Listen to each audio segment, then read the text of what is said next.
Welcome to podcast number 217. How do you scale communication in construction? Stay with us. This is the Elevate Construction Podcast, delivering remarkable content for workers, leaders, and companies in construction wanting to take their next step. Get ready to step out of your comfort zone with Jason Schroeder as he encourages you to do better, live a remarkable life, and expect more. Let's go. Welcome, everybody. I hope you're doing well. I'm really looking forward to our podcast tonight. It's a really simple and wonderful topic tonight, and I just am in a really good mood. Had kind of a hard day yesterday, kind of emotionally dealing with some of the discussions that I was having with CPM. Anyway, I'm hoping I wasn't too presumptuous with my little rant yesterday. I really do believe in that stuff. I got some feedback today. This is somebody who texted me, very much appreciate it. Said, and I won't mention their name, but hey, this is so-and-so. Love the podcast on CPM. Projects never finish on time, always 7 days a week at the end. I did a presentation yesterday at Mayo and used your power of the thank you. I'm a subscriber. Thank you very much. And I just thought that was a neat little bit of feedback. And then I got a call from, it's funny, I've never met him in person, but I consider him like a best friend at this point. Although I'm not even going to consider myself, worthy to be on his radar. But Felipe Engineer is just a fantastic human being, super kind, always giving advice. He called me this afternoon because I'm doing a Scrum training tomorrow and Friday to become a Scrum Master and to get that certification. I'm super stoked about that. He's a great instructor, a great mentor, great businessman, a great everything, just good, just wonderful human being. Anyway, he called me and it was like a sound for sore ears, I guess. It's just his encouragement and the things that he's doing to forward the industry for things that are effective and that actually work, that protects teams and workers and people.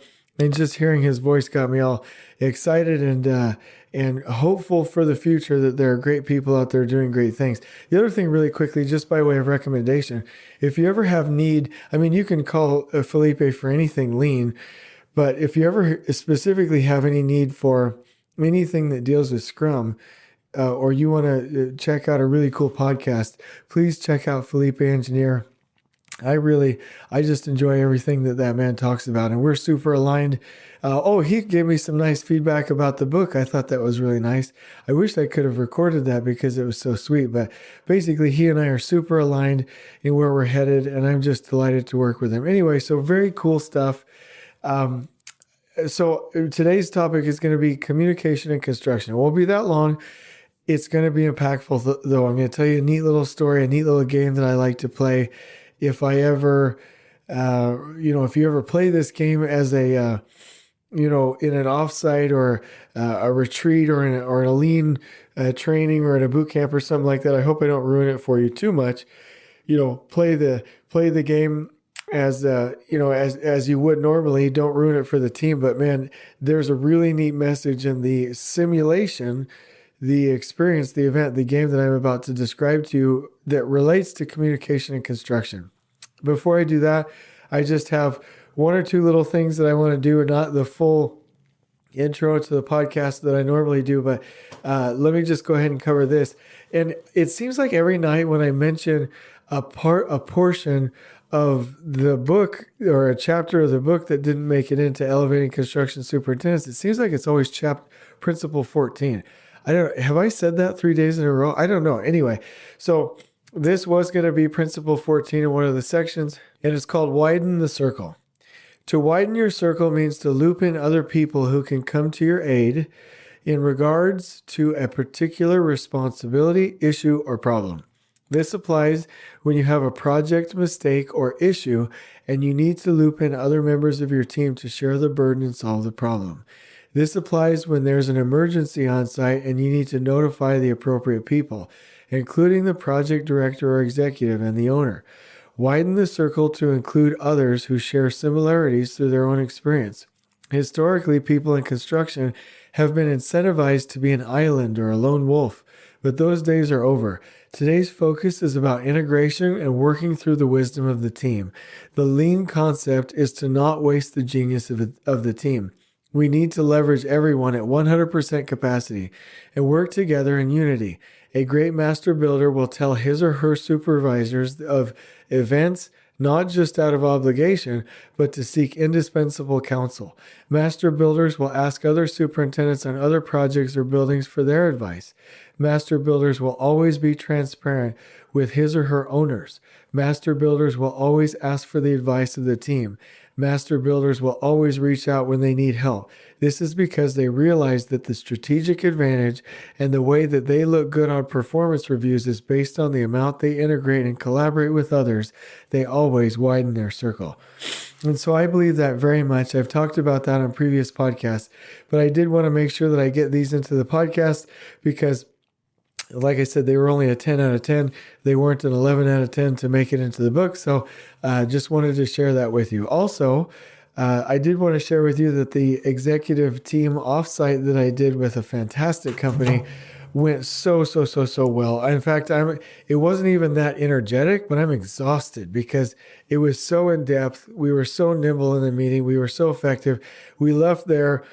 And when you do these offsites, usually the first one, you're identifying your purpose, your mission, your vision, your core values.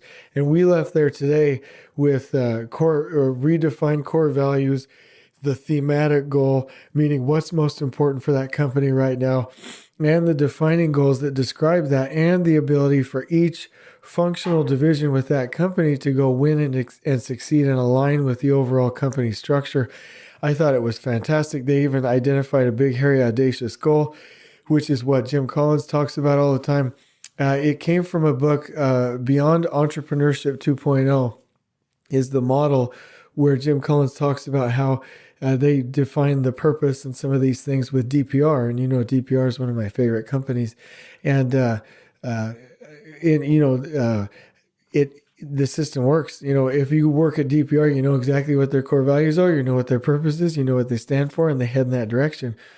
Their big, hairy, audacious goal was to be the most admired company. And in construction, at least, they're really getting close.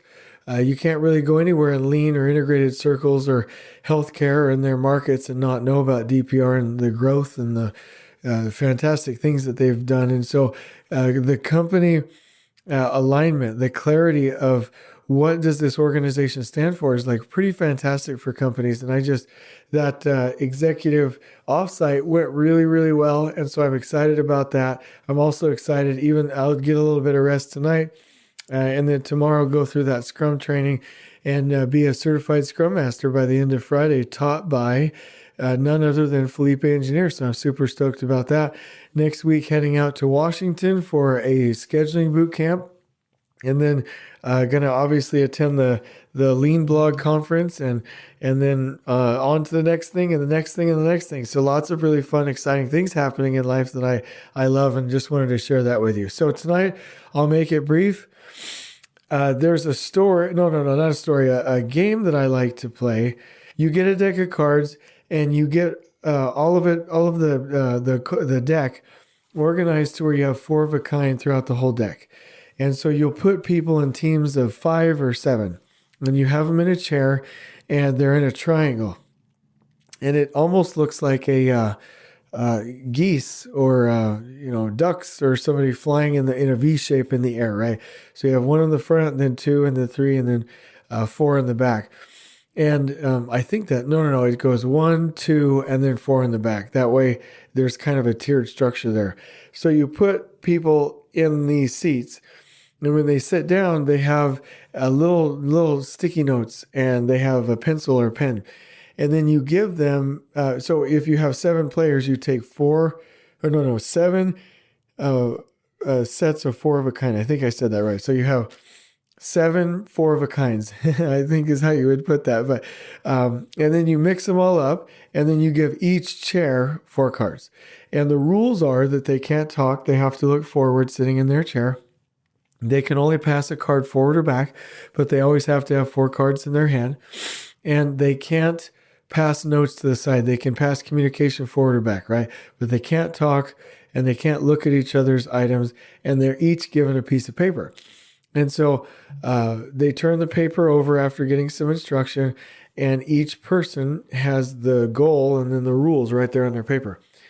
So what happens is, like, let's just take, for instance, if you're somebody on the back row or in the middle, you get this piece of paper and you turn it over and it says win the game. That's the purpose of the game. And then it says, here are the rules. So you have these cards and you have these stickies and you start attempting to figure it out, but the cards don't match. You don't know what the pattern is.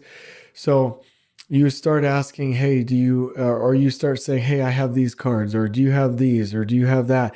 And then finally the communication starts happening. But if you're in the back, man, it's so frustrating. It's like, what am I supposed to be doing? Like, I don't even understand this game. I'm left in the dark.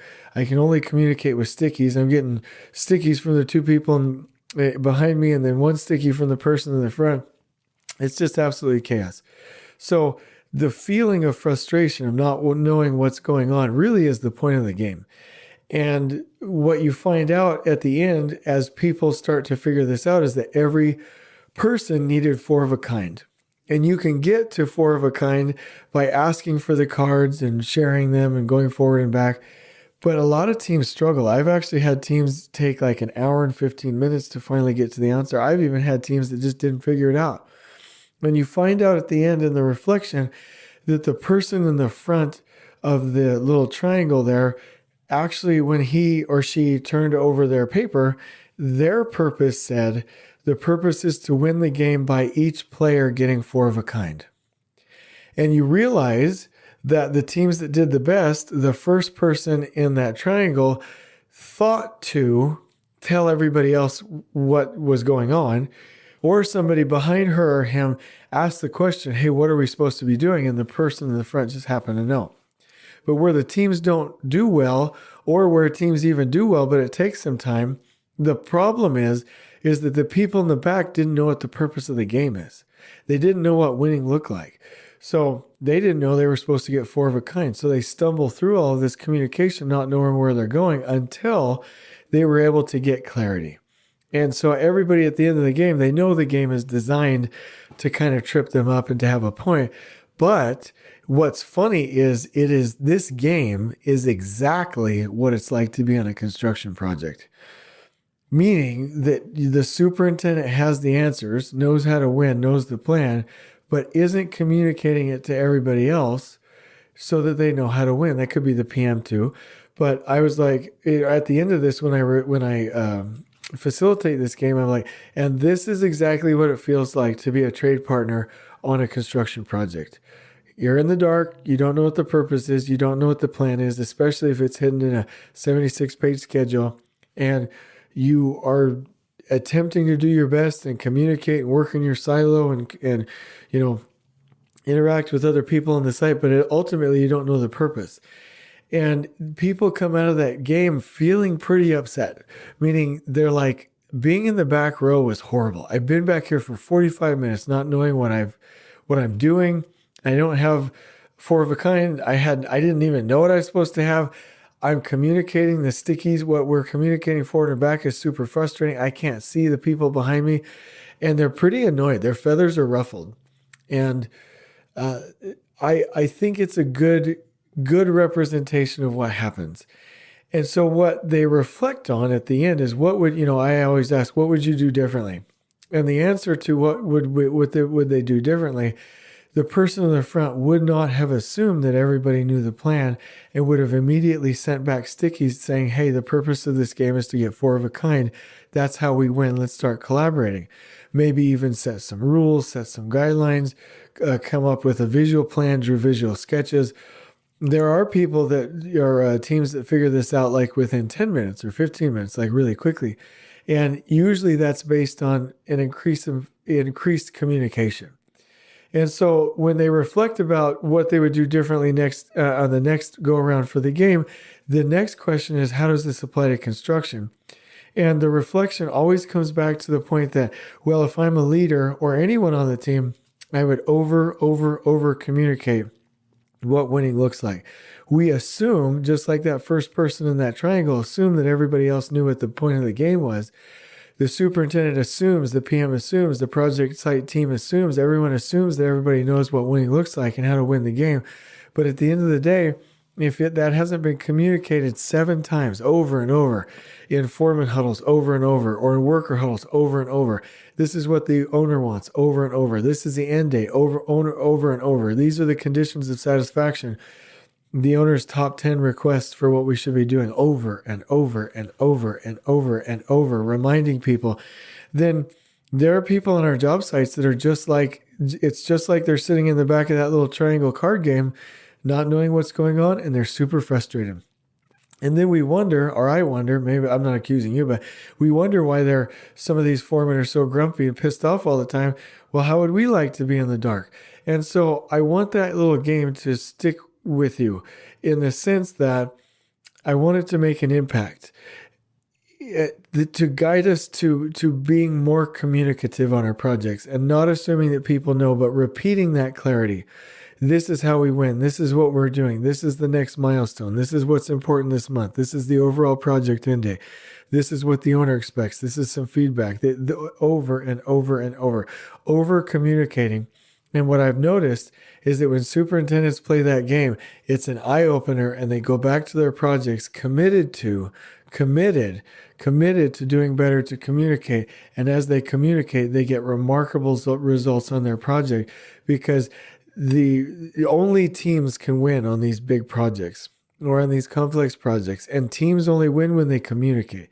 And teams only communicate when they have trust, they engage in healthy conflict, they set goals together, they hold each other accountable, and they perform. And I just want to say that we have to create these environments. And if you get on a project site and you don't feel almost annoyed at how much something is repeated or communicated, then I can promise you that we're not communicating enough.